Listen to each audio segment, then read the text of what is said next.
বিসমিহি সুবহানাহু ওয়া সু'দানা ওয়াসসালাতু ওয়াসসালামু আলা জিল মাজদি ওয়াল মাকান আম্মা বাদ।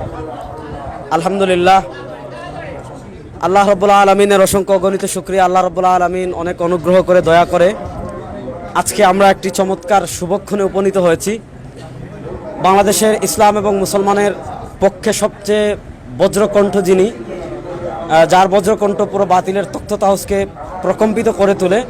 একদিকে হক হক্কানিয়তের পক্ষে যিনি বলিষ্ঠ কণ্ঠ, অপরদিকে তিনি বাংলাদেশের লক্ষ লক্ষ পথ ভোলা মানুষের আধ্যাত্মিক রাহবার শেখুল হাদিস আল্লামা মুফতি সৈয়দ ফয়জুল করিম শাইখে চরমনাই হাফিজাহুল্লাহ সংকলিত আকিদা বিভ্রান্তি ও নিরসন বইয়ের সংক্ষিপ্ত প্রকাশনা উৎসবে আমরা আজকে এখানে অনেকে উপস্থিত হয়েছি।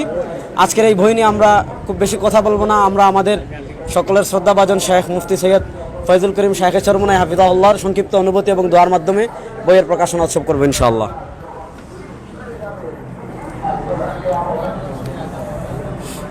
নাহমাদু ওয়া নুসাল্লি আলা রাসূলিল কারীম আম্মা বাদ। বিসমিল্লাহির রহমানির রহিম।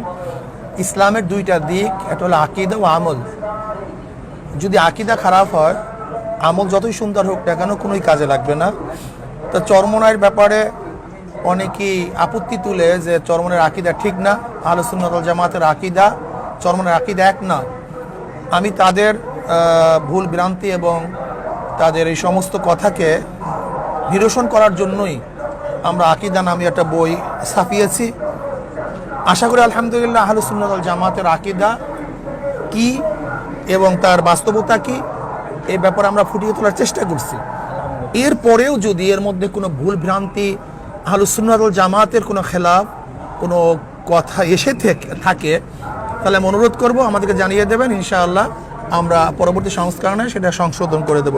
আল্লাহ পাক রব্বুল আলামিন যেন সহি আকীদা নিয়ে এবং সহি আমল করে এই দুনিয়ার থেকে আমাদের সবাইকে দুনিয়া ত্যাগ করার তৌফিক দান করেন। এবং যারা খাস করে রেজাউল করিম আবরার সাহেব অক্লান্ত পরিশ্রম করেছেন এই কিতাবের পিছনে এবং যারা সহযোগিতা করছেন, আমি সবাইকে দোয়া করি এবং আল্লাহর কাছে দোয়া করতে আল্লাহ পাক রব্বুল আলামিন যেন তাদেরকে দুনিয়া এবং আখিরাতের পরিপূর্ণ জাযা দান করেন।